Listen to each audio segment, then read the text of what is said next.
I've been getting a fair amount of questions about what content is good to run with the Shield Crush Slayer in order to farm currency. I've been farming tier 17s for some days now, and it's annoying to buy the maps, and the power level is like you need to have a very powerful character in order to actually run the tier 17s juiced up enough, so they're worth the time and effort. So what can you do instead? One of the things that I think the build excels at is farming simulacrum splinters. If you get 300 of these, see here, you turn them into a simulacrum. These simulacrums sell for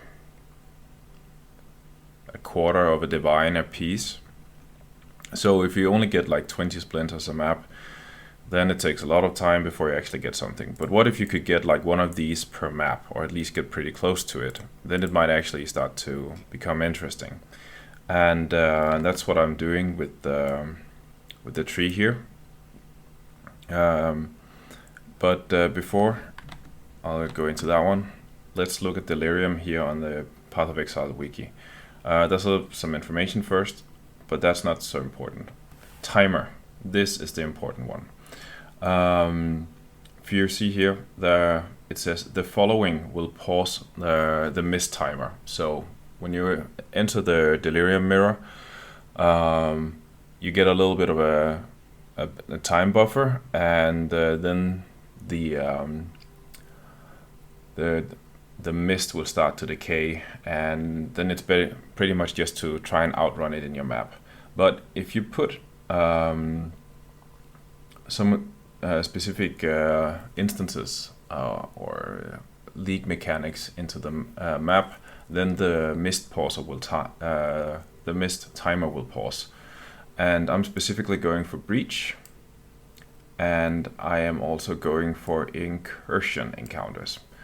Also, if you open a strong box, essence, kill some stuff, then you get some extra time on the timer before it will start decaying. How it decays is that you have a starting point, and then it will start going in a donut shape, the mist, and then it'll try and catch up to you. That is why Strand is a very good map for this, because it's linear and you're just constantly moving away from your starting point. I have removed some of my more ridiculous gear pieces, you can see here, and put in hemophilia and some basic rings. I have the Varanastra helmet. So yeah, like the gear pieces are still pretty good, but they are not amazing as amazing as these. For the sake of exploding things when packs get really dense, running an impresence and using vulnerability as an aura is a very good option. But if I try and put this one on, my gear falls apart, and I don't want to redo the entire character here. So I am running Purity of Elements, and I'm running Flesh and Stone, only in the sand stance, because I need the extra damage reduction, and then a high level precision. Let me see if I just put these items here. So we have this one here, and now let's go and take a look at the mechanics. There's a little trick with the incursions. That's the alpha missions. That is, they are placed very far away from your starting point, which means they give a lot of points towards your Delirium rewards. The farther away a monster is when you kill it from the starting point, the more points you get. So alpha missions are really good for this.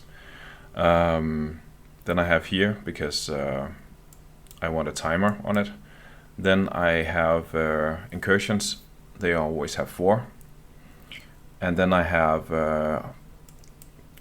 beyond nodes here, and then I have blocked bosses from spawning, because I just want as many monsters as possible in the map. Then I have the Delirium nodes here, just so I get to 100%. and then that the Delirium fog dissipates slower, and also get a few extra seconds on it. There's some beyond here to get some, because this keystone over here says you have 50% less merging radius to the beyond thing, so I'm trying to increase them a little bit further here. And then over here, this is a big one. Time dilation. It says that incursions in your maps have 33% chance for all monsters to be at least magic. And you get extra time from this. Then up here, you get extra stacks of splinters. Then there is a breach here. It says that there's increased monster density in the breaches. And then down here, breaches, they spawn 3 additional rare monsters, and there's more magic monsters in them. And then I have blocked enough content here, so I have a 100% chance for the Delirium mirror to spawn. I have a 100% chance for the beyond. I have a 100% chance for Alva to spawn, and then I just have a little extra pack size here, and all the quantity and rarity here. For the scarabs, it is 2 of these incursion scarabs of champions. They don't cost that much if we check. So they might be they might cost a little bit more in bulk, but they seem to be pretty cheap. If you have 2 of these along with this one here, you are sitting at more than 100% chance for all monsters in the incursions to be at least magic.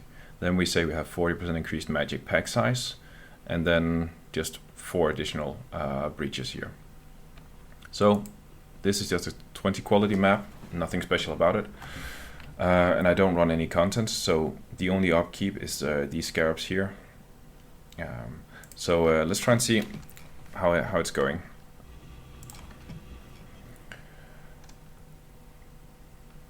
And remember, there are some mechanics that will pause the Delirium timer.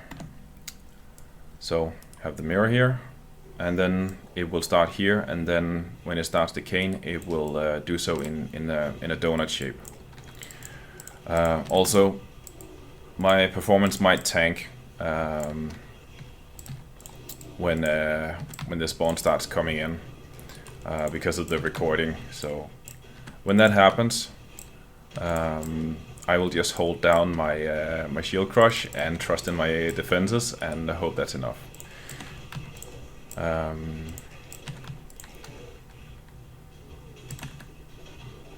Here you can see, yeah, I am tanking the performance right now, but Hemophilia is doing a lot of work in order to clear things around me. And I make sure that whenever possible, I place myself within a breach, because then the timer is paused, and that will allow me to get further into the map before the Delirium mist will catch up to me, and hopefully I'll be able to full clear the map.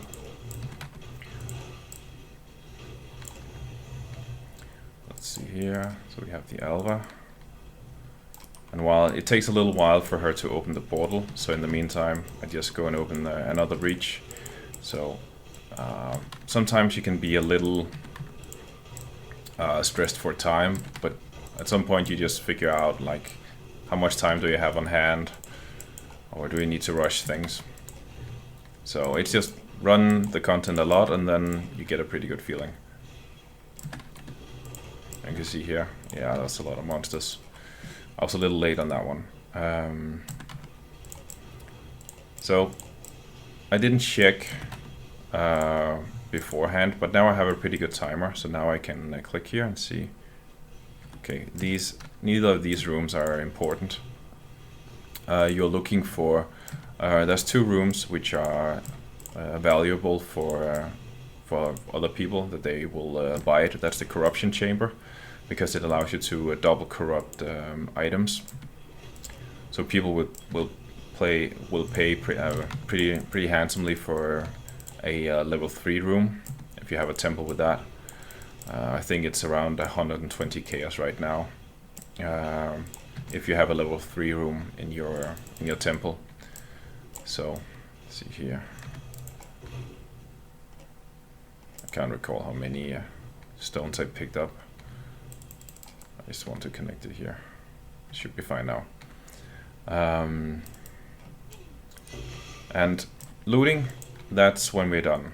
Not during. Don't have time for that.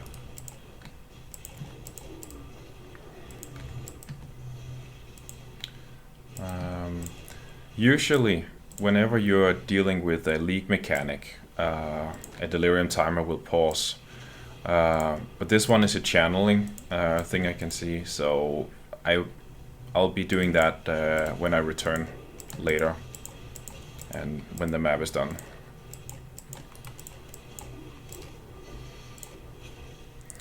If you feel confident, it can be a good thing to try and pull monsters together and stack them up on top of each other, so you can benefit more from the explosions from hemophilia. Yeah.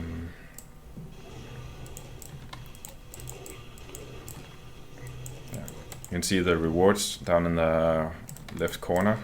They are ramping up nicely, but it's not so much the rewards from it. Like, I mean, if you get something good, that's fine, but that's not what we're here for. We're here to get a lot of simulacrum splinters, and hopefully get 1/4 of a divine from running this one map.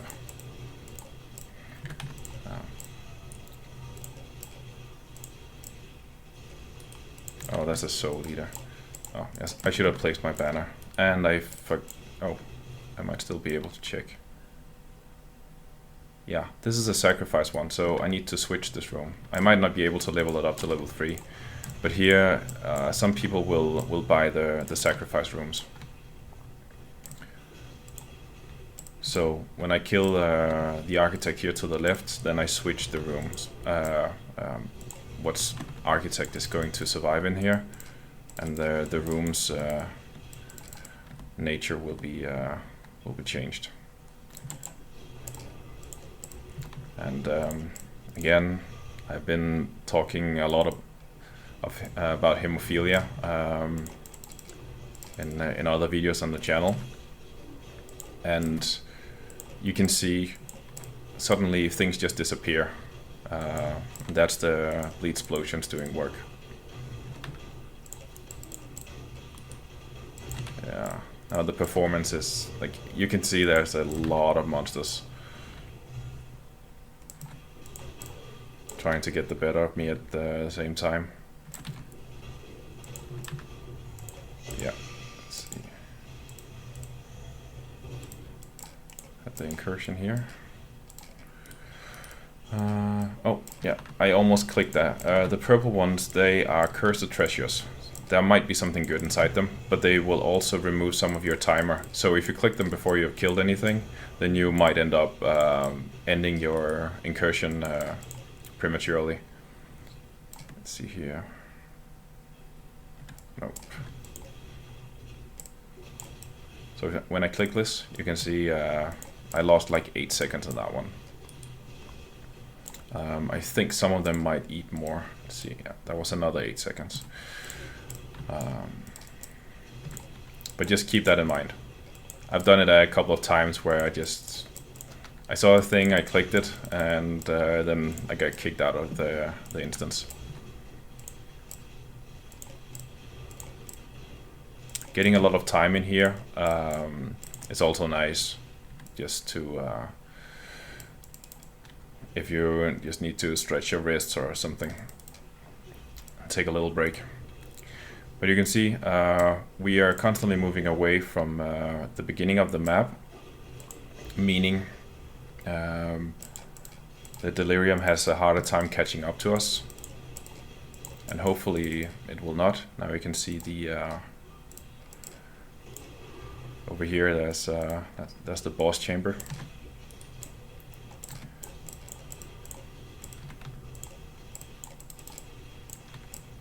I forgot to check again. Nope, nothing special here.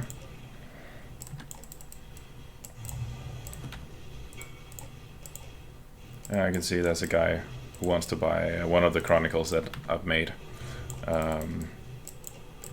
It was I've sold some for 120 chaos. They had both rooms, both the sacrifice and the corruption chamber. So apparently, if you only got one of them, then it's a little less. I think it's a corruption one that he wants. Okay, so I got all the entrances here, so might as well just get out. And again, looting, that's for later. You can see I just stacked up some monsters in order to have them explode each other. Same again here. And I haven't been using my war banner yet, but now is a pretty good time to do that. When you see the boss here. Yep. So that's done. Oh, tier 17 map, nice. And then just to make sure we get as many kills in as possible. Also, these red ones, they will explode. They're not that dangerous. They're pretty slow, but they should also be adding to the count of the rewards down here. But let's see how well it went. So you can always click here if you feel like you're getting in danger and you might risk ripping, then you can always end.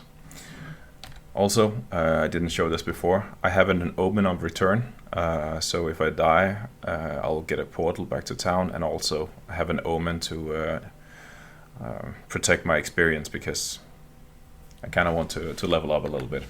But as you saw here, I got 300 splinters, so we have a full simulacrum from one run. And now it's just walking back.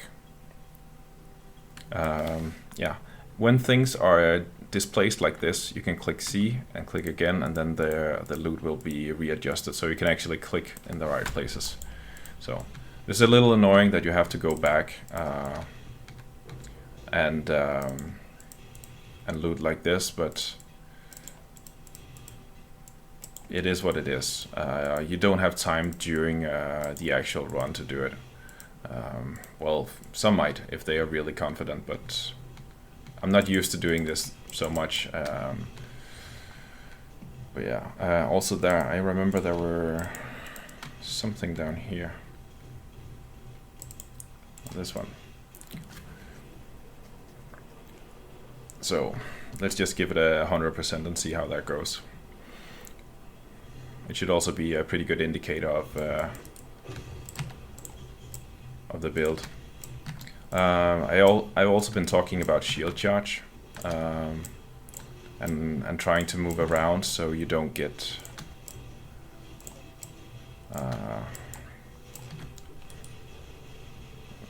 overwhelmed by too many things at the same time, or shotgun down. So this was an example of that, just cutting a little back and forth from the monsters while actually doing some damage, because you can see it's quite a lot of damage on the shield charge. And then there's the shield crush, which is obviously more. But let's see, something down here.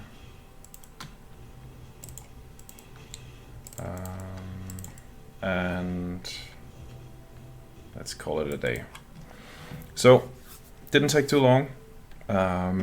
My gear on this character isn't amazing. It's good, but it's not like outright ridiculous. And I was able to get one of these with an investment of, let's check the scarabs. The breach ones are gone, but they were like 1 chaos a piece, I think. This one is probably the most costly, yeah. So 3 or 4 chaos for one of these probably. And then these were 1 chaos, and I didn't use any on the crafting bench. And then I got this amount of loot, which is not too bad really. So this was a little sneak peek into one of the farming strategies. Also, if you want to level up, this is pretty good. So yeah, thanks for watching, and have a good one.